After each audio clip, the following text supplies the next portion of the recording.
Honey, we need to talk. Hello guys, and welcome back to another one of my video. In today's video, we're gonna dive right into the other Transcendent dungeon, which is the Shattered Arkanis. So Shattered Arkanis is considered to be harder, but it's not really. Like, I don't think so it's harder, to be honest with you. It's just that it needs more of a teamwork. And of course, teamwork can be sometimes luxury when you have to deal with lag on top of people there from other continents that they barely speak English. So it can be hard. So yes, according to that, it is a little bit harder. So yeah. So I don't know how the first video was, but I'm gonna try to do the other one. We're currently in the stage 2, and we try to go for S rank, obviously, because that's the only way for you unlocking the stage 3. I'm sorry. So as you already know, the most important thing for coming to the Transcendences is obviously the Kina and the Arcana. The Arcana is the way you're reaching level 16, which is the max level of your skills, and this is basically why people most likely run it. And you do have one ticket per 12 hours. So, and of course, you stacks up to 14, so it's good to use them. So yeah, so right now we're going to the first mob. As you can see, we killed 24. We killed a little bit more than what it should be. We need to kill 20 mobs, and basically it's the same kind of ideology as the other video that I make. So basically you need to kill some mobs, and then the rest points are just stacking by killing the mini bosses. So this is the first mini boss, and the mechanic is kind of really easy. You just DPS it, you just avoid the big skills that it throws at you, and there's a little bit of like, oh, I just see the view here. Hi, look at the view, it's so good. So there is a little bit of a mechanic I will show you. There's like 2 blades. They're coming from like the boss is marking basically 2 players, so they have to collide those 2 income blades so they can crush with each other and break. And basically it's as simple as that, because if the both players that have been targeted from the boss, they do not accomplish this mechanic, those blades are doing so much damage, and they're consistently chasing those 2 players that have been marked. So it's good when you're getting marked to kind of line those 2 red lines together so the blades can crush with each other and break.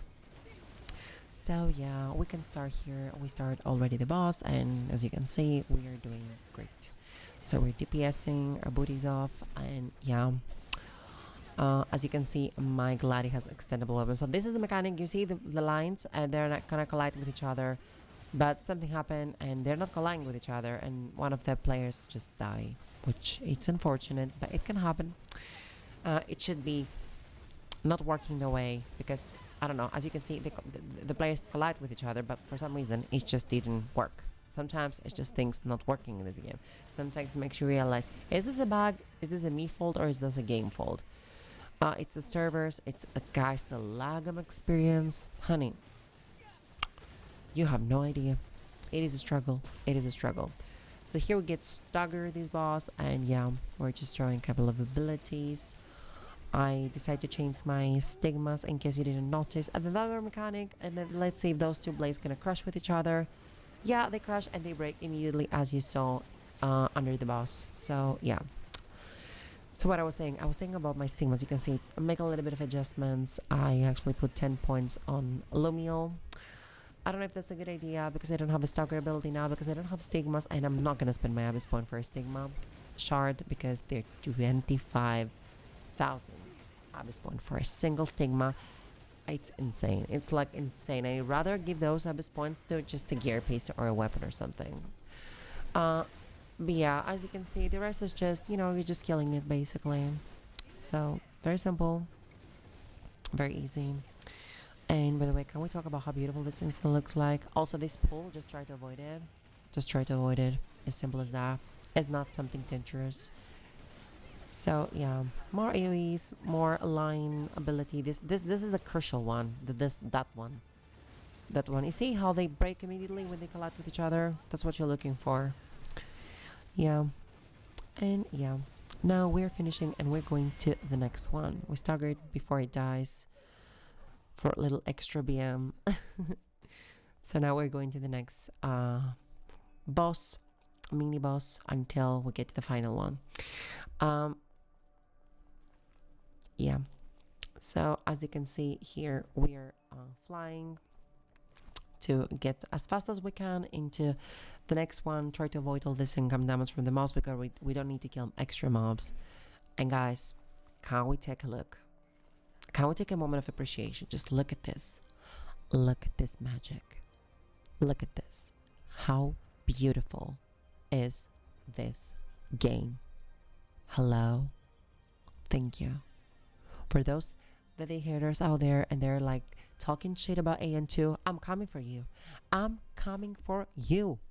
Period. Anyways, here I'm just trying to have a little bit of a moment with my Kibalisk, because I feel like my teammates are gonna die, or I'm gonna die, or something's gonna happen. Just in case, you know, it's free. Don't forget it. Just put it that shit on, and yeah, we'll keep rolling. And yeah, that's the little path we see here. When I saw that for the first time, I was like, kind of, why this is giving me hotel, you know? Hello, like it's a little bit of it's giving luxury. I don't know why. By the way, you shouldn't go through inside if you're just like 1,200 year score, but as you can see, I'm close to 2,000 year score, so it doesn't really matter.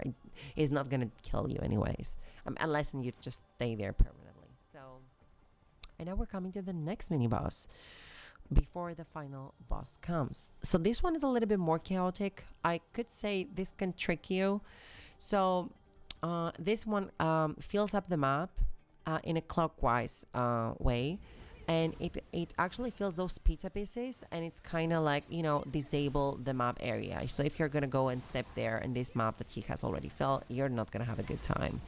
So this is basically what it is. Then it's raining those kind of things, fire like thunders. You should avoid them, because if you're get hit, there is this EOE coming, and you have to, you know, kind of stack with all the players together, so you don't have to jump plenty of times, because this donut kind of thing, it comes from every single player. And yeah, that's pretty much it. You're just DPSing, you're just dodging every like income ability that's coming. This one you should jump, but the lag is insane here. I was lagging horrifically much. That's it, pretty much. It's not even complicated at all. Like this is the ability that is just doing a lot if you're not dodging and if you're a caster. So as you can see, it's gonna fill the other quarter of the map, of the circle, clockwise. It's going clockwise, so keep that in mind. And obviously, if you're done monosticulating before it fills everything, you're probably gonna get wiped. So yeah, keep that in mind. Here I was screaming for my life. I was just pressing every single pot that I have. I was like, come on, why am I dying? But yeah, I feel like sometimes healers are not healing. I don't know, because in Aion, like in Aion 2, healers are having a little bit of like hard time to decide if they want to put like PvE stigmas for doing damage in solo content, or PvE healing tree for having a lot of heal and sustainability for the dungeons. I think it's like a crucial dilemma for a cleric player in Aion 2. I think they need to work a little bit on that, because one of my friends play cleric, and it's a little bit of a struggle, because I can see the stigma trees, and yeah, you kind of need to swap all the time, not gonna lie. So yeah, that's it. We kill that snake blower bitch mini boss, and now we're going to the final boss. And now you see me on the chat typing white. What is this white, right? So I have marked myself with 1, and I mark another player in the party with 2. That means that me and the other player, we're gonna pick the white balls. So to explain what's happening in the final boss, because it's a little bit complicated, but do not be afraid, it's not that complicated. First of all, let's have appreciation of the map. Looks beautiful, and the boss, guys, this boss looks so beautiful. I'm not gonna lie to you, I'm so excited. So the boss is a girl this time in this map, and basically there's a stage, there's the mechanic that's happening, that the boss is actually spawning 2 type of flames. There is purple flames, and there is light blue or white. We call them white just to make clear, so it's a white, let's put it that way. So the boss is basically do some AoEs, and then you kind of have to take a color. You have to take maximum 2 of those flames that's coming from around the map into the center of the boss. You have to avoid the donuts, And I'm gonna explain you while we're watching because it's a little bit chaotic. I don't wanna, like, let's start and I will explain. So the first mechanic is like the donuts. You just have to jump through the donuts and you have to avoid those kind of like skill shot that it throws you. This is the first donut. There's an in donut and outer donut. You have to dodge them both. I think the outer donut is stuns you as well in the second phase, but this is in the first phase. So in the first phase it doesn't stun, but in the second phase it stuns. So we're in the first phase now. So avoid those. One player might become marked with a little bit of a fire throws there. You just have to go away from the rest of the players so you're not gonna get hit because this is really doing a lot of damage. So at one certain point there is gonna be 4 pillars. So from those 4 pillars there's gonna be one light blue. Kill that one. Ignore the purple ones from the pillars. I'm gonna show you. So do you see this fire, like this blue fire? Just avoid it. This is the other guy having it. I don't have it, but it's a random who is gonna get it. So it's another donut mechanic. You just jump. Yeah, you just basically jump. And now there is the main mechanics. So there is those flames appear in the map. I'm white, so I pick the whites. You need to pick maximum 2 of those. If you're the white, you need to pick 2 whites. If you're the purple, you need to pick 2 purple. So right now the boss is gonna stop for a while. You can still DPS, by the way. So you need to actually position yourself away from each other. And now there is a bubble. So now there is this crucial moment. As you can see, the boss is actually showing the colors, and depends on which color the boss shows, you need to go to the specific bubble you spawn. I know it sounds complicated, but it's very simple. So I got the white one. So the boss basically shows you. I'm gonna make AOE that is gonna be like with white damage, and another AOE which is gonna be with purple damage. So it depends on the color you see on the staff of the boss. You need to stay on the circles you have created. Depends on which color do you have.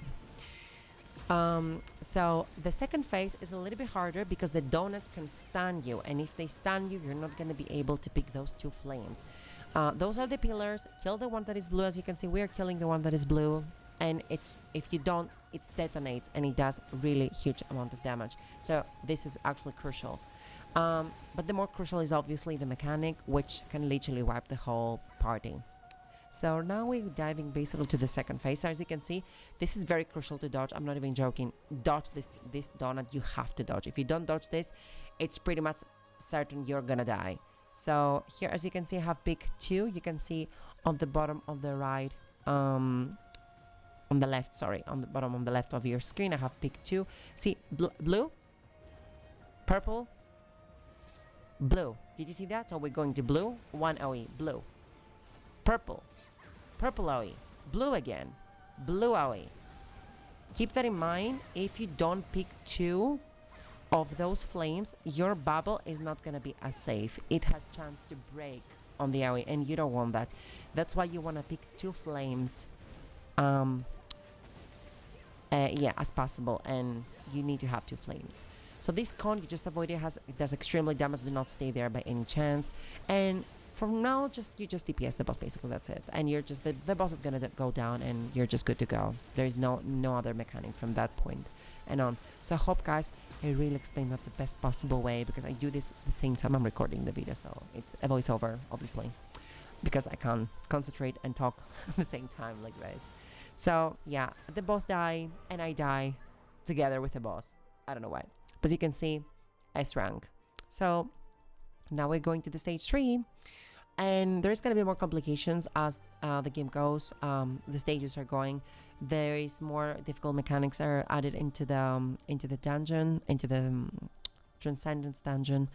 But yeah, I just realized here I didn't have a Della, so I have to go back and recharge, and obviously I die. So yeah, I don't know. I hope this video helped you guys. I hope you still, if you like those kind of videos, please let me know down in the comments below. And those voiceovers is something I'm actually experiment with, as I did in my first video. So yeah, let me know. Yeah, I hope you guys have a wonderful, those are the Kina and the Arcana, yes. And I was about to make my outro. Look how beautiful that instant looks, by the way. Oh my god, I love it. Anyways, guys, I hope I help you. See you on the next one. Take care, guys. Bye.